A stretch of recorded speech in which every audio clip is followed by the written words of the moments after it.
अच्छा, इस सवाल में सबसे पहले आपको निकालना है परचेज कंसिडरेशन। अब नॉर्मली परचेज कंसिडरेशन दी हुई होती है, लेकिन यहाँ पर आपको निकालनी है। और उसने जो सारे एसेट्स रिवैल्यू करने के बाद, ये करने के बाद जो आपका नेक्स्ट एसेट्स आ रहे हैं वो आ रहे हैं आपके 602, मतलब ये देखें सारे इन सबको वही प्लस करेंगे और ट्रेड पेबल को आप माइनस करेंगे तो नेट एसेट्स आ गए इतने। फिर वहाँ से आपकी परचेज कंसिडरेशन आती थी, ये मैंने बॉक्स कर दिया। इसका मतलब क्या है, ये आपका मिसिंग फिगर है, एक्स है। और फिर आपका आता था गुडविल। अब देखो गुडविल उसने यहाँ पे मेंशन कर दी है, ये रही भाई।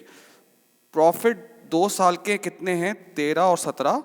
और जो गुडविल है वो twice as the value of average profit. चलो भाई पहले तो इनका एवरेज कर लेते हैं भाई। 13 प्लस 17 डिवाइड बाय 2, ये हो गया एवरेज। और जो भी आंसर आएगा उसको मल्टीप्लाई बाय मैं 2 कर दूंगा, क्योंकि उसने बोला है डबल होगा वो। तो ये आपकी गुडविल आ रही है 30,000 की। इसका मतलब है जो परचेज कंसिडरेशन होगी वो होगी 632,000। अब नेक्स्ट उसने आपसे बोला है कि amount paid to the partners, ये सेकंड वो आपसे पूछ रहा है। ठीक है, अब वो कैसे निकलेगा भाई। परचेज कंसिडरेशन निकालिए 632,000। इसने जो शेयर्स इशू किए हैं, कितने शेयर इशू किए हैं, at the rate of 6 into 6, ये आ गया आपका 6 लाख। तो इसका मतलब क्या है, 32,000 आपको पार्टनर्स को देना पड़ेगा। अब जो 6 लाख है ये किस तरह से डिस्ट्रीब्यूट होगा पार्टनर को in their profit sharing ratio. चले भाई 3/5 और 2/5, ये आ जाएगा 3,60,000 और ये आ जाएगा 2,40,000 ए और बी। अच्छा, अब रियलाइजेशन का अकाउंट बनाते हैं, रेसोल्यूशन का अकाउंट बनाते हैं।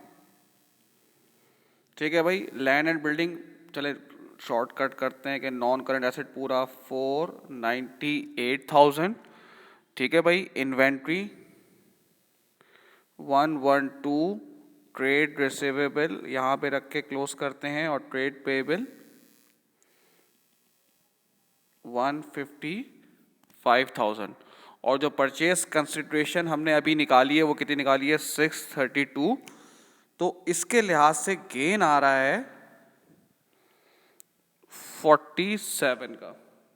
ठीक है, 47,000 का जो ए और बी में उसके प्रॉफिट शेयर रेशियो यानी कि 3/5 और 2/5 में डिस्ट्रीब्यूट हो जाएगा, 28.2 और 18.8। अब सेम ऐसे ही कैपिटल अकाउंट है भाई, ए बी। ओपनिंग बैलेंस देख लें भाई, 285,000, 274,000 करंट अकाउंट दिया हुआ नहीं है। ये जो गेन आ रहा है वो अभी हम रियलाइज कर लेते हैं, 28,200, 18,800। ठीक है भाई, फिर इन लोगों ने शेयर्स लेके बंद किया है, कन्वर्ट किया है। कितने हैं अभी हम लोगों ने पहले निकाले हुए हैं, वो है 3,60,000 इससे पिछले वाली उसमें, और 2,40,000। इस लिहाज से जो बी को जो है वो कैश मिल रहा है वो कितना मिल रहा है, 52,800।